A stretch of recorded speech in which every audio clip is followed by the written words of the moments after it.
What would you do if one day you find yourself bleeding?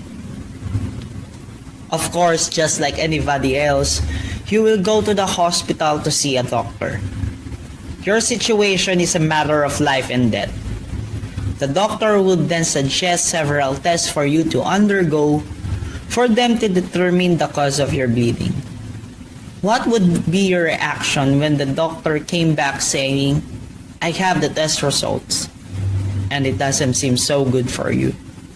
We can determine the cause of your bleeding, and we don't have the answer for its cure.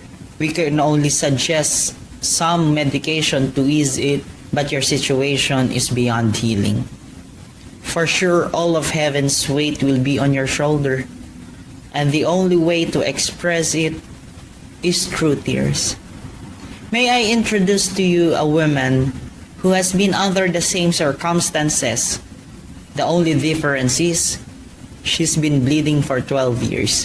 In Matthew chapter 9 verse 20 to 22, Mark chapter 5 verses 25 to 34, and Luke chapter 8 verses 43 to 48, Jesus was in the Roman city of Caesarea Philippi, and him being in that city spread like wildfire. Located at the foothills of Mount Hermon, Caesarea Philippi is about 15 miles north of the Sea of Galilee. That is roughly over 24 kilometers, the distance between Luneta Park in the city of Manila and Barangay Bagong Nayon in Antipolo, Rizal. Caesarea Philippi was formerly known as Paneas until Herod the Great's son, Philip the Tetrarch, renamed it into Caesarea Philippi in honor of Augustus Caesar and in honor of himself. Josephus, in his writings, The Antiquities of the Jews, told us that Augustus Caesar granted Herod the Great this city. He said, "Caesar granted his Cenodorus city upon Herod. It lay between Trachon and Galilee, and on Tain Ulata, Paneas, and the country ran about.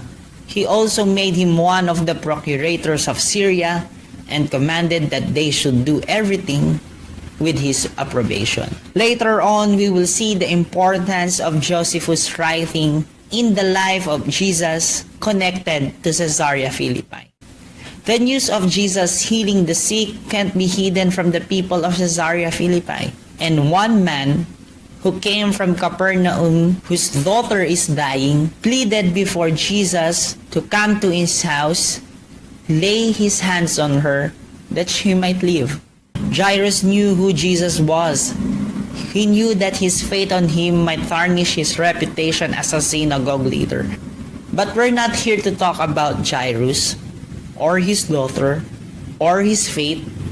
We're here to talk about the bleeding woman who interrupted Jesus by touching the edge of his cloak while he was on his way to Jairus' house. The bleeding woman gave up all her fortune, all of her wealth, in search for the treatment that will heal her, but no doctor could. The sadder scenario is that instead of making her better, the disease only has gotten worse. All of her dreams and all of her determination gone with the wind. Until the day when he heard about the whereabouts of Jesus Christ, the Nazarene.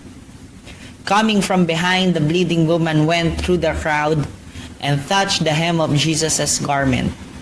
And instantaneously, she was healed. She thought that if she could only touch Jesus' robe, she can be healed. The woman believed Jesus, and he believed that Jesus' power is more than material things, even his clothes. Jesus felt that healing power had gone out from him and asked everyone who touched him. His disciples were shocked and in return told Jesus that everyone is pressing towards you. How can you ask, "Who touched me?" Frightened and terrible that she had done wrong, the bleeding woman came up to Jesus and told everything. Jesus looked at her and said, "Daughter, your faith has healed you. Go now in peace." And we all know how the story went. Jesus goes to Jairus' home, raise his daughter from the dead, and tell anyone not to spread the news. Now you can ask, with all the many places in Israel, why did the healing of a bleeding woman happen in Caesarea Philippi? The answer lies in the latter events in Jesus' life. It was here that Jesus asked, "Who do you say I am?" Simon Peter confessed him to be the Christ, the Son of the living God. Jesus replied, "You are blessed, Simon, son of John, because my Father in heaven has revealed this to you. You did not learn this from any human being. Now I say to you that you are Peter, and upon this rock I will build my church, and all the powers of hell will not conquer it, and I will give you the keys of the kingdom of heaven. Whatever you forbid on earth will be forbidden in heaven, and whatever you permit on earth will be permitted in heaven."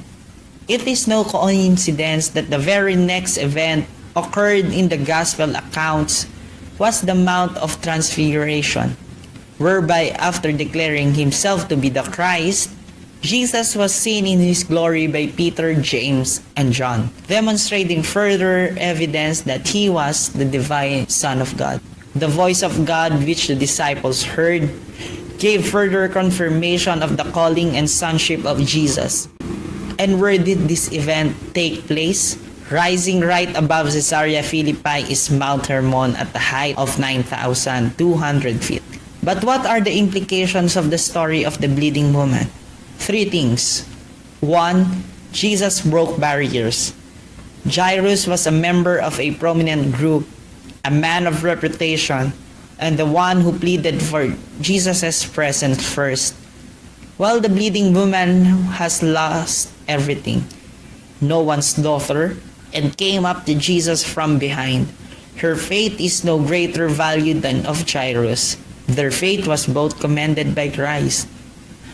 But by attending to the bleeding woman first, Jesus proved to the world and to the society around him that everyone has the confidence to approach God if they will only believe.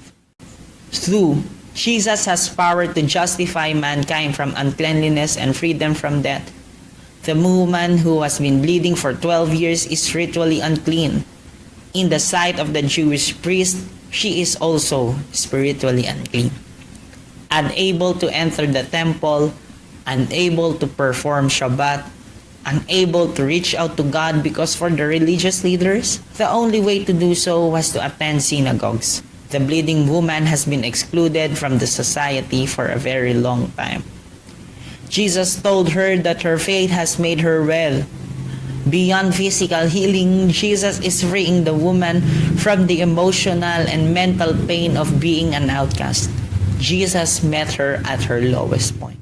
And 3, Jesus declares that in the midst of many unreal gods, He is the living one.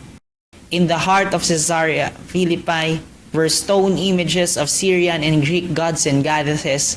By healing the bleeding woman and raising a dead girl, Jesus proves to all that He is the Messianic King, the fulfillment of the Davidic prophecy, and the hopes of all the world, both the Jews and the Gentiles. Not just that, Scripture painted well the imagery of the importance of that miraculous healing. In Matthew chapter 9, Jesus forgave and healed the paralyzed man, then healed the blind and the mute. In Mark chapter 5, Jesus restored a demon-possessed man, and then afterwards, in chapter 6, He sends out the 12.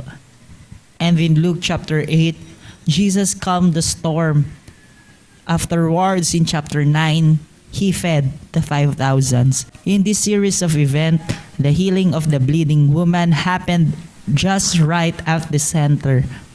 Just like what Jesus wanted when He called the bleeding woman out in the open, in the public square, in full view of others. What lesson can we learn from her story? You've got to make the decision to get to Jesus. In her story, Jesus was not only portrayed as the God who heals, the God who forgives, and the God who frees. Though was in the middle of a situation wherein deciding whether to attend to the bleeding woman or proceed to Jairus' daughter, Jesus showed no favoritism. By healing the woman, Jesus elevated and gave importance to people whom society chose to forget. He was portrayed as the God who breaks barriers, the one who is willing to reach out to you beyond your uncleanliness, the King who will look out for you, and the Lord who will own you. So next time you face trials of many kinds, always remember, your faith has made you well. Go now in peace. This is Aldrin Janik Dao for Synoptic Gospels.